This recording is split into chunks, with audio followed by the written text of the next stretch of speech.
नमस्कार बंधुरा आलपना किचेने आपनादेर सबाइके स्वागत। आज के आमी आपनादेर साथे शेयर करब नतून एकटा रेसिपि, सेटा हलो चिली एग। ताहले चलुन रान्नाटी शुरू करा जाक। आमी आगेई केटे रेखे दिएछि, एखाने रयेछे पेंयाज, क्यापसिकाम, रसुन कुचि और लंका कुचि। चिली एग बानानोर जोन्नो आमी 3টে ডিম निये नेब।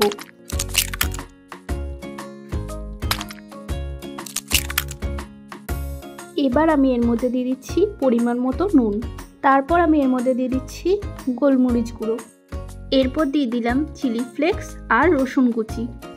এবারে ডিমটাকে ভালো করে সবগুলোর সাথে মিক্স করে নেব। এবার আমি একটা থালার মধ্যে এই ডিমটাকে ঢেলে দেব। আপনারা চাইলে কোনো চৌকো টিফিন বাটিতেও ঢেলে নিতে পারেন। আমার কাছে যেহেতু ছিল না সেই জন্য আমি একটা থালার ব্যবহার করেছি।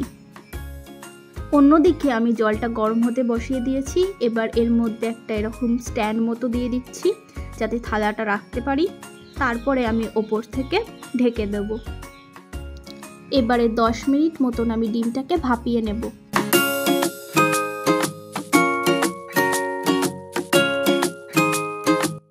ডিমটা ঠান্ডা হয়ে গেছে। এবার আমি এগুলোকে চৌকো চৌকো পিস করে কেটে নেব।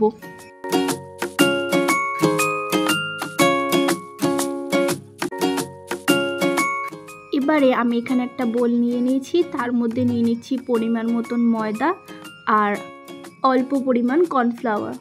তারপর এর মধ্যে দিয়ে দিলাম নুন আর সাদা তেল। এবারে এর মধ্যে আমি অল্প অল্প করে জল অ্যাড করে একটা ব্যাটার তৈরি করে নেব।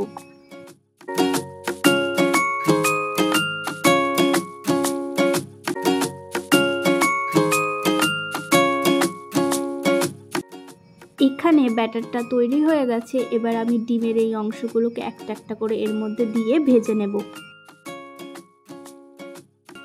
অন্যদিকে তেলটাও গরম হয়ে গেছে। এবার আমি এগুলোকে ভেজে নেব।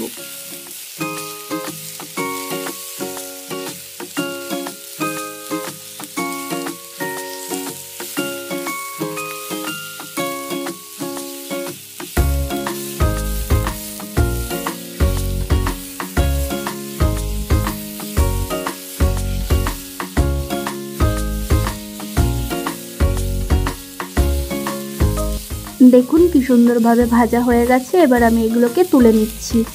এবারে চলুন চিলি এগের গ্রেভিটা বানিয়ে নেওয়া যাক।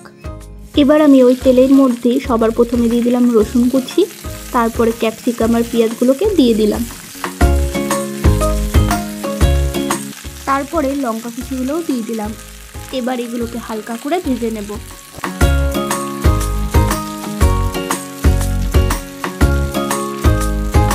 ক্যাপসিকাম পেঁয়াজটা যাতে তাড়াতাড়ি ভাজা হয়ে যায় সেই কারণে সামান্য পরিমাণ নুন দিয়ে দিয়েছি।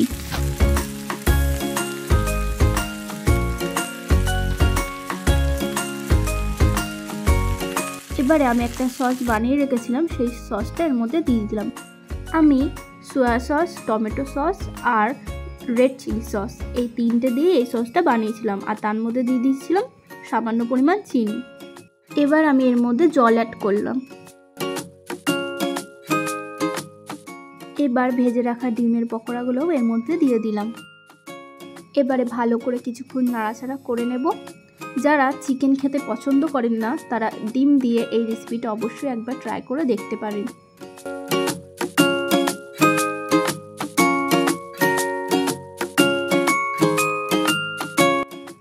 তারপর জলের মধ্যে কিছুটা পরিমাণ ময়দা গুলে সেই জলটা আমি এর মধ্যে দিয়ে দিলাম। একটা অন্যরকম রেসিপি আপনাদের সাথে শেয়ার করার চেষ্টা করলাম। চিলি চিকেন তো অনেকেই খেয়েছেন, চিলি এগটা এইভাবে খেয়ে দেখুন, খেতে অসাধারণ লাগবে। আর যারা এখনও অবধি আমার চ্যানেলটিকে সাবস্ক্রাইব করেনি প্লিজ সাবস্ক্রাইব করে দেবেন আর পাশে থাকা বেল আইকনটিকে ক্লিক করে দেবেন। ধন্যবাদ।